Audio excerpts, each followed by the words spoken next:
Gita. All right, my friends. Yes, Giulio, the first podcast guest. You're one of the first people that I've ever met in Barcelona, and we met at Kantox when I first arrived here like 5 years ago.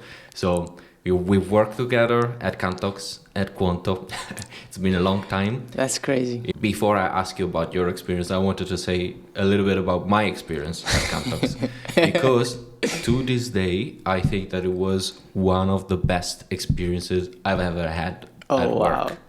Great people, great business gym, basically. You know, great office, really good looking and fun. So I have very fond memories of Kantox. And I remember that's where we met, like at my first interviews with Carlos, Guillaume, Jean, and Will. I don't remember who else. Anyway, so shout out to Kantox. if you ever see this, really nice memories. Those were really great time. I really enjoyed the time. I'm not sure if we are idealizing now that I think more than 2 years have been passed by. But it was definitely exciting. Yeah, for everybody. I was a product designer, you were a product manager, but tell me a little bit more, like what did you feel about Kantox? Yeah, I mean, how was your experience? Kantox for me was the first time that I got into product management. So I really didn't know what the role was about, but back then was checking all the boxes of the things that I was looking for, like intellectual challenge, doing some work with market research, user research, analytics. Those were my interests, right? And I found very smart people, I have to say, very competent people with very strong, deep domain knowledge. And enjoyed. I mean, party hard. It was like the work hard, party hard type of mindset, and really great.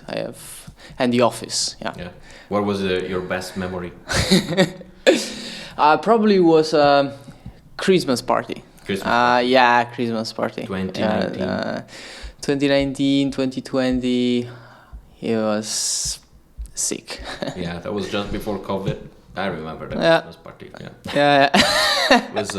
It was nice and fun. Yeah. The most wild company party I've ever seen in my life, and out of the ordinary for sure. Yeah. I don't know if the situation changed now. I hope not. If we put this up, I hope you're still having fun. You know? Yeah, exactly. Yeah. Christmas party was great. And what about, so you joined a little bit before me, I think. When did you join? I joined in summer 2018. Summer 2018. And that was your first experience? In product, yes, it was. Before joining Kantox, I had some experience work in marketing, mostly doing like machine learning, A/B testing for websites, so very analytical focused, and more market research. I was doing market research for renewable energy startup back in the Netherlands, And this company was essentially selling green generators. It was like generators that use solar panels to power and bring electricity to off-grid areas. And they wanted to expand to Colombia. So my job was really like to go to Colombia, do a lot of market research, talk to people, and understand whether this product would have had a very good fit for the market or not. So I had kind of like very close to product. And then, from that you moved to Barcelona? I was actually, during that experience, like having spent like over a month in Colombia, I learned Spanish. And I was like, hey, why am I living in the Netherlands? It's great, it's raining all the time, and it's kind of cold. And now I speak Spanish, why not moving to Spain? And that's how I ended up here. And how did you join Kantox? Yeah, so back then I had three main interests, right? One was, as I told you, in like market research and understanding the needs of people and consumers. The other one was more on analytics, really into tech, data science, big data, and this kind of topics. But then I was also trading cryptos. I was back then. In 2018? Yes, in Early.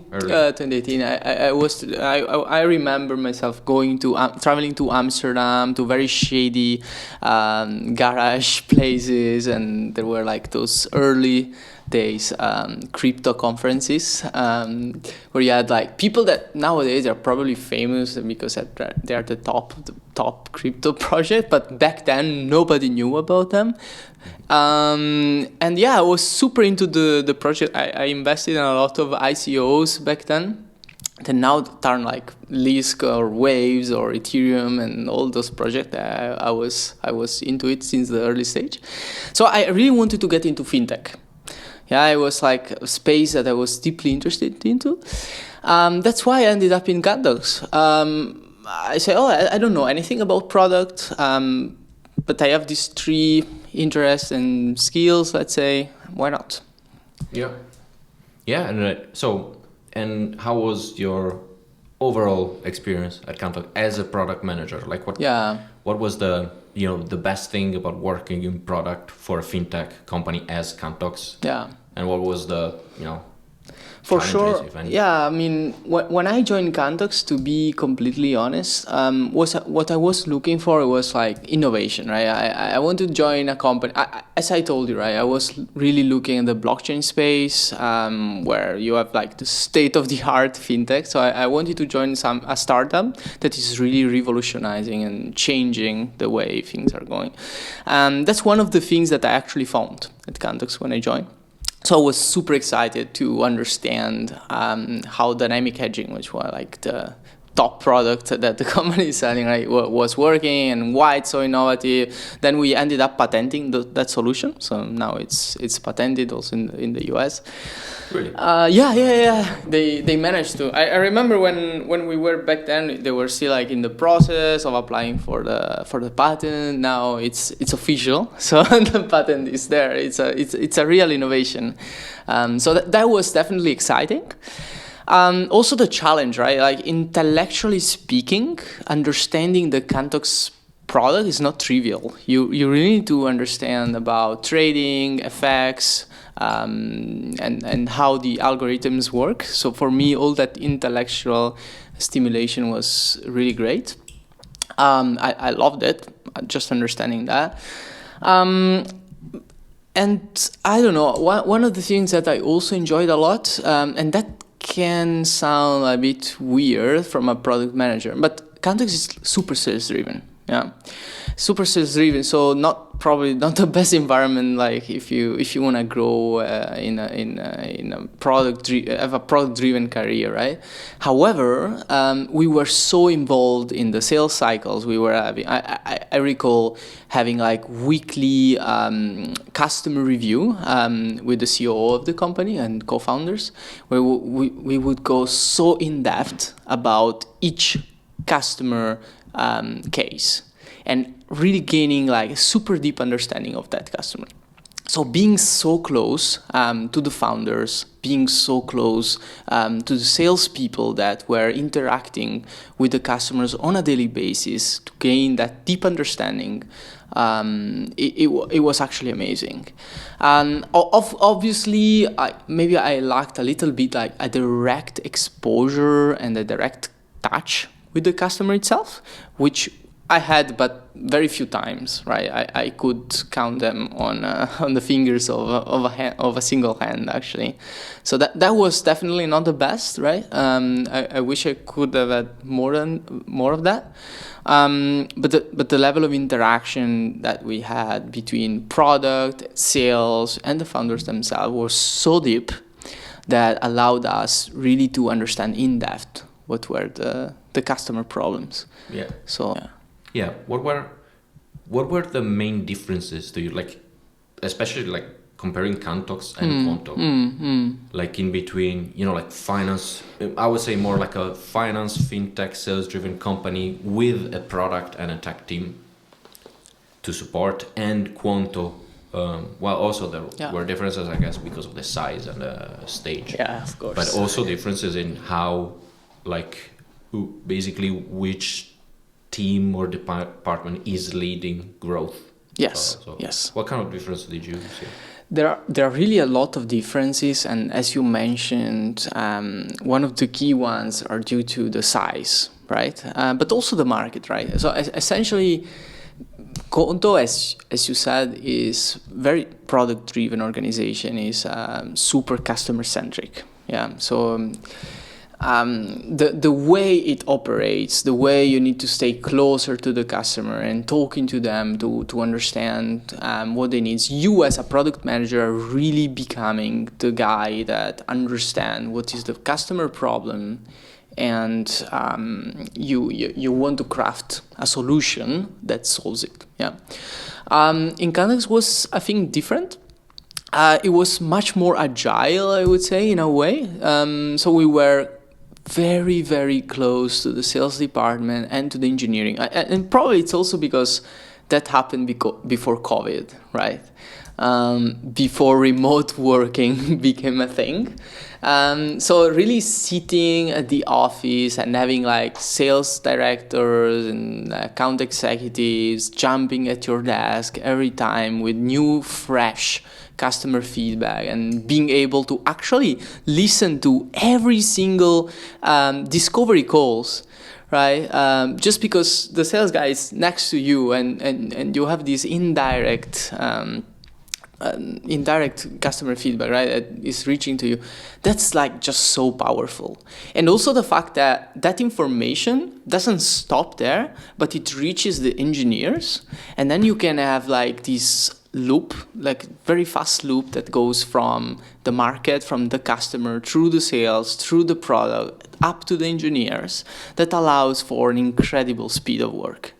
Yeah, so I think that's one of the things that I found extremely valuable in Kantox. And at Qonto, it was not the same way, right? So, of course, it's not a sales-driven organization. It's a product-driven organization, meaning that the Qonto product is probably the best B2B bank that there is in the market in Europe. I haven't seen any competitors that is up to Qonto level, to be completely honest. But you need to drive that, right? Like you as a PM, you need to go and be extremely proactive in reaching out to customer, going through to customer feedback, listening to calls, so that the feedback doesn't come to you. You really need to be extremely proactive in finding it, and building a business case out of the customer feedback, and then prioritize a solution, and then you need to communicate it back to the engineers. So I think there is a little bit more, or at least there was a little bit more friction in passing that information. And the thing that Qonto really nailed it down, I think, is how that information travels across the company. They built the best-in-class visual management, information and knowledge management system that I've ever seen. Like, it is crazy how information are shared across the company, organized and accessible by anyone. And I think it's that fluidity, right? I'm not really sure how to call it, but the data really moves without any friction from across departments. And I think that's what really helped Qonto to become agile as well. Yeah. What was it called? The visual theory, management. Visual Yes. management, but also one tool, for example, so that every team could see, what other teams, what other people are doing at any given time in one place, which was Notion for them. So Yep. yeah, that was very, very helpful. Yeah. And the best Notion templates ever. Amazing, like to have everything for everyone in one place and be able to check. But so do you think like the differences between, for example, sales-driven processes and product-driven processes, for example, Kantox, Qonto, are just a matter of size, or is it, I don't know, some, maybe C-level executives that have to bring some sort of culture from the top down, which is either product-driven or sales-driven? Yeah, I think it's a little bit of both, but it depends also on the type of approach that you have, right? So the bigger the customers that you're serving, right? If, for instance, in the case of Kantox, is really targeting bigger customers. Yeah, it's large ones. We are talking about operators in the travel industry, in the chemicals, in the advertisement technology. In normally, like, you have very big customers. Yeah, it's large customers. Yeah, those customers wouldn't necessarily sign up by themselves. Like, no. Logging in. And also the business model, right? Because essentially what Kantox is a business model, right? It's like an Excel business model which automatically executes itself, right? What it means that you really need to educate the customer on how to do risk management, on how to manage currencies. And once the customer understands the benefits of using that solution, and then also understand that if you use the Kantox solution, you can increase your profitability, right? And because you're hedging your hedging strategy is on automation, right? And it's live. You could potentially micro hedge every single day or every single hour, right? So once the customer is educated and understand the value that is bringing, then it starts to consider buying. So the sales cycle is very long. It takes a lot of time to educate the customer, but once the head of finance or the CFO really understands where the value is, and then is committed to buy. Yeah. So it takes time, and it takes very smart people to be there and be able to explain this and demonstrate that value to every single customer. It's not an easy job, but when you're done right, you have a very, very big reward, right? So you cannot be that product driven, right? It's hard by design. While for Qonto is a different story, because you're solving a problem that every single entrepreneur, every single freelancer, or every single small, medium size business has, which is they need to have a bank account. That's it. Without a business bank account, you cannot operate.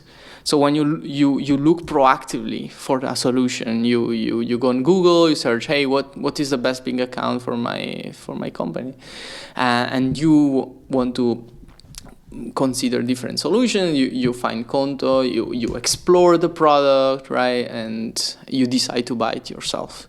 So it is a very different process. Of course, doesn't need to be black and white. There are companies that can be in between of the two approach. But yeah, I think it's more a matter of what type of problem you're solving. Do you need to educate? Yeah, do you need to educate the customer for that problem, or the customer is looking for a solution itself because he's already aware of that problem, right? So that makes product-driven organization versus sales-driven. And to be completely honest, I believe that product managers, designers, and engineers can have equally big impact, whether they work on a sales-driven organization or a product-driven. That's not really what defines best practices for product management. I think the best practice come from the inside. You can be a great PM, a great designer in any of the two companies, just like different operating systems. Yeah. So what makes a great product manager? I believe that, like, unrelated to the type of company. Yeah, exactly. I really believe that, right?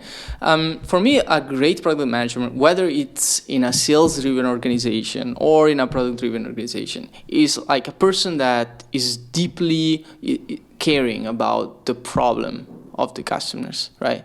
He's focused on the problem, he understands that problem, and he wants to craft a solution that is much better than wherever it exists. whatever workarounds if there is no solution available in the market, or a solution that is just like 100 times better than the existing ones. That's key for me.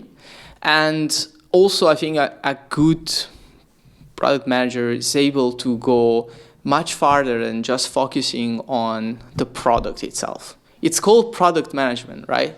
But for me, it shouldn't be called product manager. It should be called like outcome manager or impact manager, right? Because what you really, like, your focus should be not on crafting a solution, right? That's the job of designers, engineers together. If you put together a designer and engineers, they're going to be able to build an amazing an amazing product that is both usable, right? Because the designers focus 100% on usability, and that it actually function well, right? If you have a great engineers. What's the added value of having a product manager in your team is making sure that that product can actually bring value to the customer, so solve the problem, and that value that it brings can be turned into profit for the cost for the business. So you can build a great product but make no money with it. So the job of a product manager is really to optimize the time that it takes from building a solution to monetize, to actually get revenues out of it. And that's, I think, where should be your focus. That doesn't really matter if you're in a sales-driven or a product-driven or ads-driven organization. That doesn't really matter. That should be your focus. Yeah, I think it's a very good point. We can call them impact. Yeah, exactly. Yeah, I would rename it for sure. Yeah, impact owner. But then there's also like sometimes you have to compromise impact on the customer side in order to bring revenue also. I don't know, I've seen a lot of companies out there like that, like don't focus on the problem but focus on the solution and try to sell the solution first. So basically, because of course like they need to make revenue. Anyway, what about so currently now you're at Moss? Yes. Yeah, and like so Kantox is not really a startup, it's not even a scale up, it's just like and now it has been acquired. It's been acquired. Yeah, it was a startup. Qonto, scale up, yes. unicorn, whatever. Yes. And then Moss, how many employees? I think right now we are slightly more than 300, I believe. 300. Kantox was at 130 maybe? Yeah, when I joined Kantox, I think it was even less than 100 people. Then when you joined, it was probably 100 something. Yeah. Now they grew. Yeah? Yeah, they grew. I think, I'm not entirely sure, didn't check the number up, but it should be around 200, 300 people even. Yeah. And then Qonto is like well over 1,200, 1,300. Qonto's massive. I remember when I joined Qonto, every week there were at least 20 or 30 new people joining. Can you imagine that? Yeah. Yeah, because I was you were one of them. I was joining at that time of hyper growth. Yeah. So what is the main difference between these three different sizes of company and product teams in terms of, product processes? Like when it comes to 100, 150 people, 200, 300, 1,000, 500 people, and of course like with the related product team size. Yeah, if we want to talk about processes, right?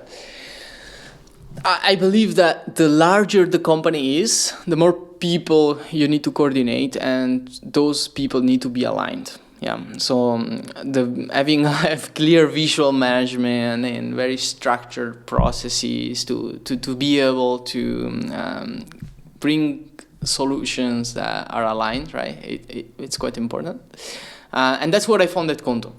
Yeah, at Kantox there were almost no processes at all. It was extremely dynamic, extremely agile, and that was the beauty for me. I really liked that type of environment because you can change your mind every day. You can really pivot and build and test and execute and see what succeed, what fails, and you're learning at a much faster pace.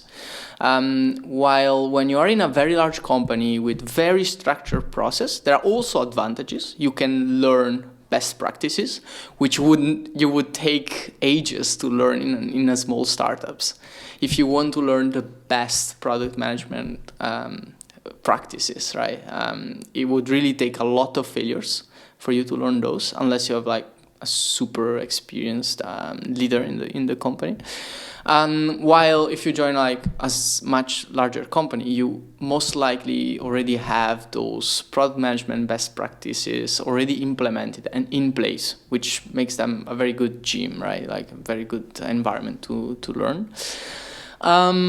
Depending on also what's your learning style, yeah, that really depends on people. On Moss, I think it's something in between, yeah.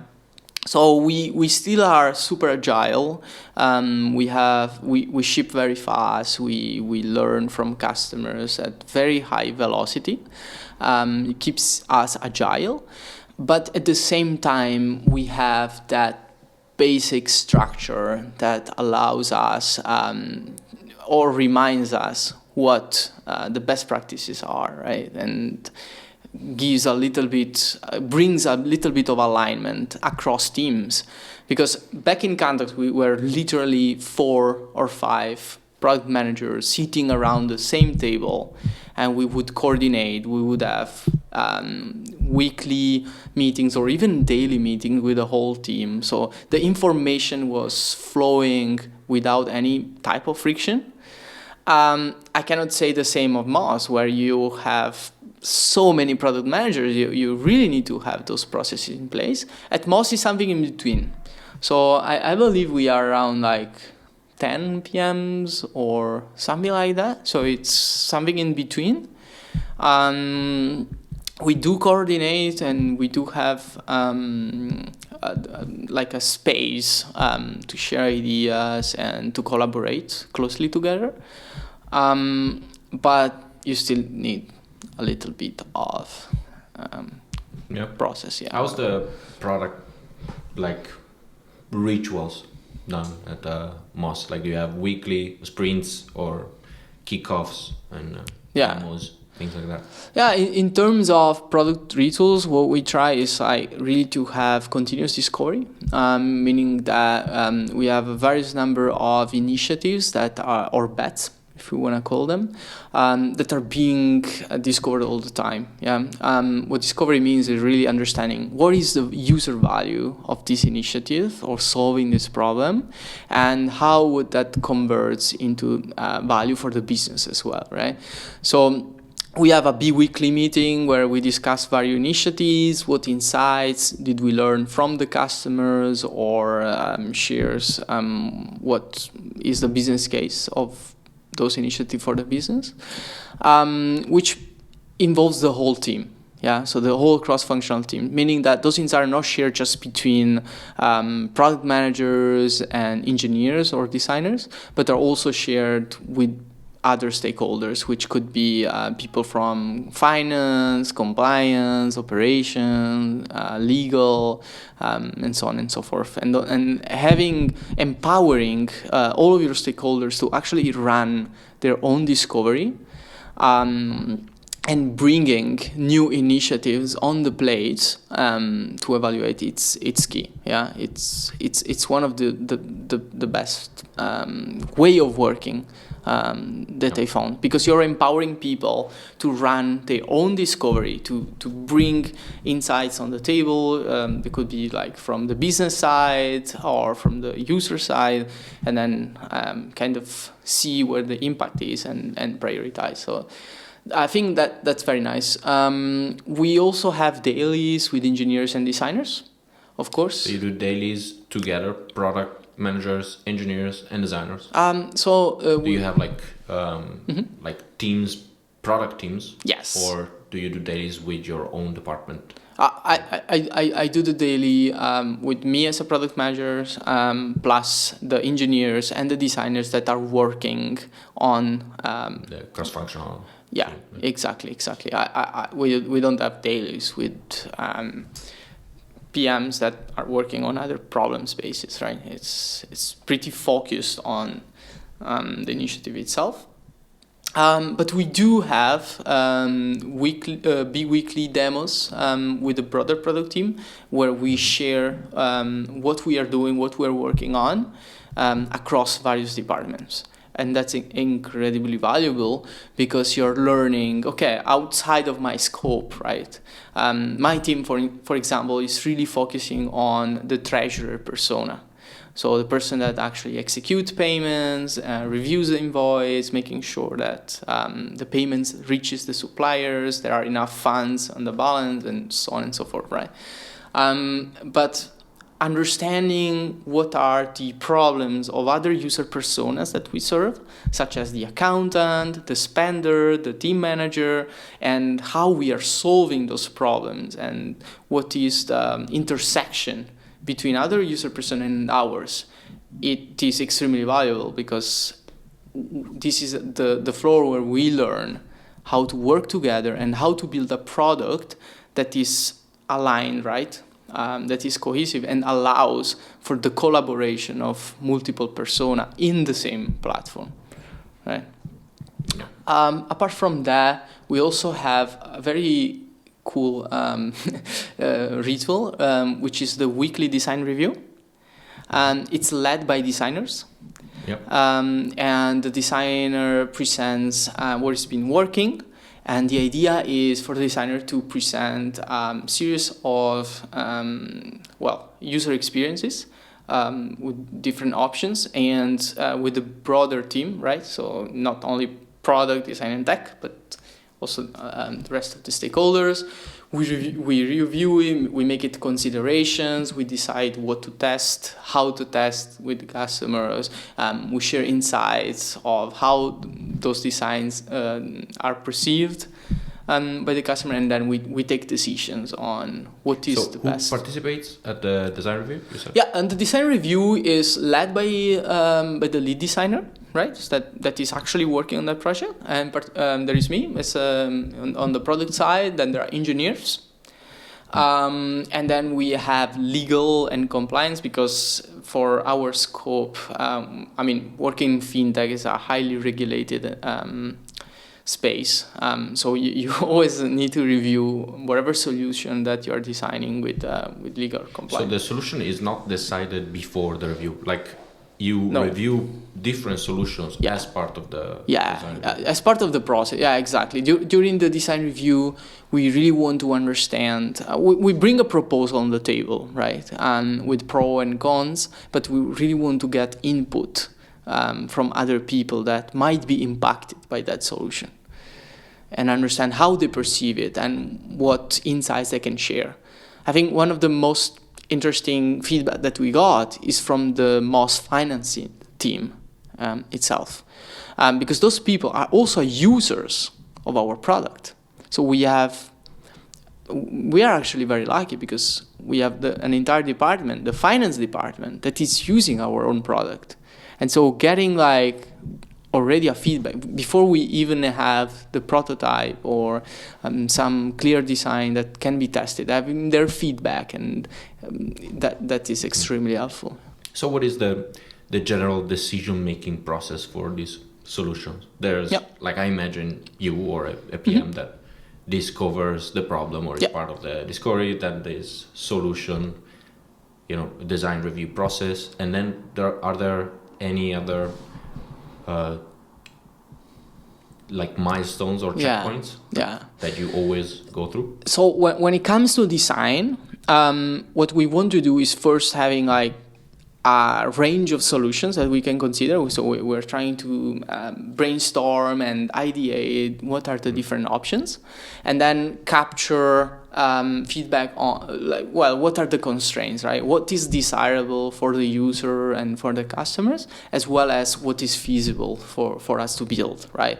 And when talking about feasibility, there are two levels, right? One is on the engineering side. So how much would it actually take us? How much would it cost? How much effort would it cost to build that type of experience?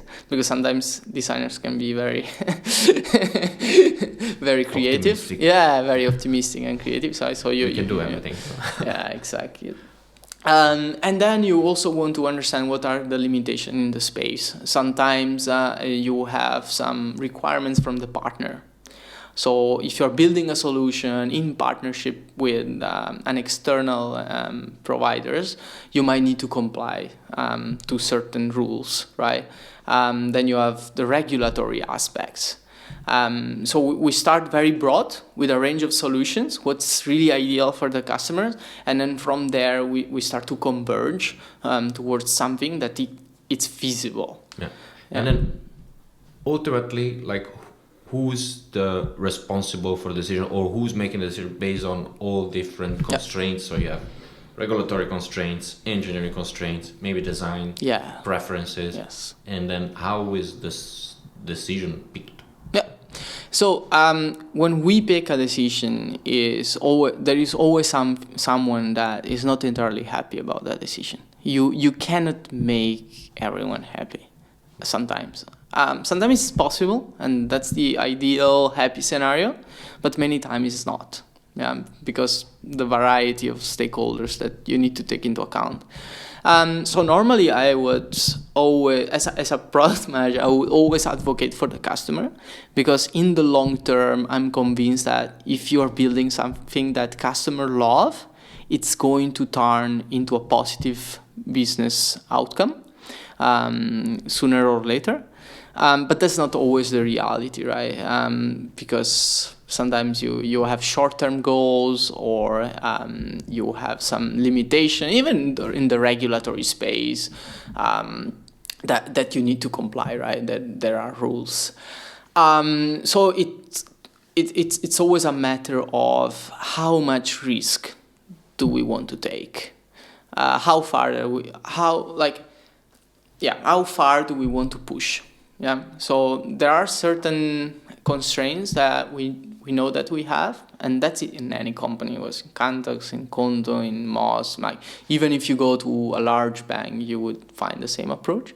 And you need to understand, okay, where do we want? It's a risk-based decision, so we don't need to take the risk. My role as a PM is really to build a recommendation, make a recommendation, clearly explain what are the pros and the cons of the decision, and bringing stakeholders in. So many times I bring legal people from the legal department to explain why something should be done or not done in certain ways.